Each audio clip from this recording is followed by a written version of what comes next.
Com contribueix Sant Pere de Ribes a construir un món millor? Vivim en una realitat on les petites accions locals tenen un impacte global.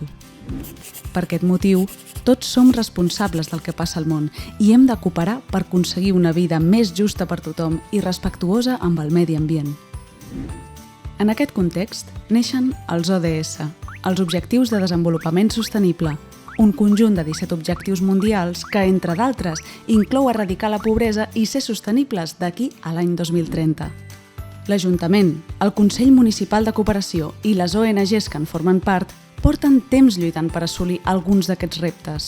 L'educació per al desenvolupament és un d'ells. I per això, els governs locals estem actuant com a eix vertebrador dels diferents actors de proximitat implicats. Persones, escoles, centres cívics, museus, ONGs, entitats, associacions i mitjans de comunicació, entre altres. Una xarxa de coneixement, aprenentatge i col·laboració amb una gran capacitat per transformar el nostre entorn. Des del Consell Municipal de Cooperació estem decidits a treballar per una societat més justa, solidària i oberta als reptes d'un món global.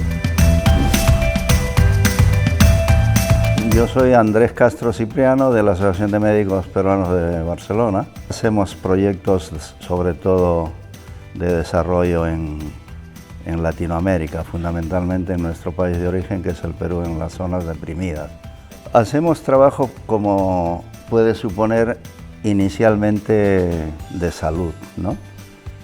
Empezamos en el 98, como te decía, con nuestro primer proyecto de que hicimos un puesto de salud o un centro médico en la que financiamos tanto lo que es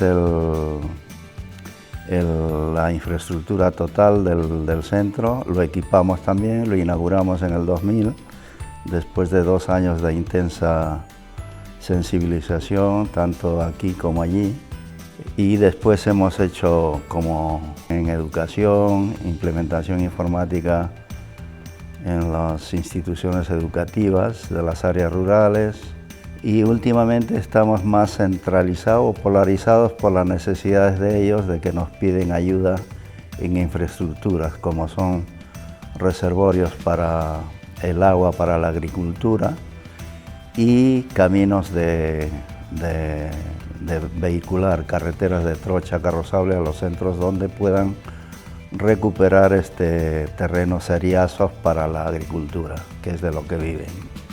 Y aquí en el Consejo Comarcal de la comarca, tanto en Vilanova, Sitges como Sant Pere, desde 1998 tenemos una relación permanente prácticamente. Y empezamos con 3 objetivos de desarrollo sostenido, luego fueron 5 y ahora son 17. Pero todos, lo mires por donde lo mires, van a combatir estos ejes que te digo de la pobreza, la educación, la sanidad i fundamentalmente la desigualtat. I tu, també vols fer el possible per un món més just i sostenible?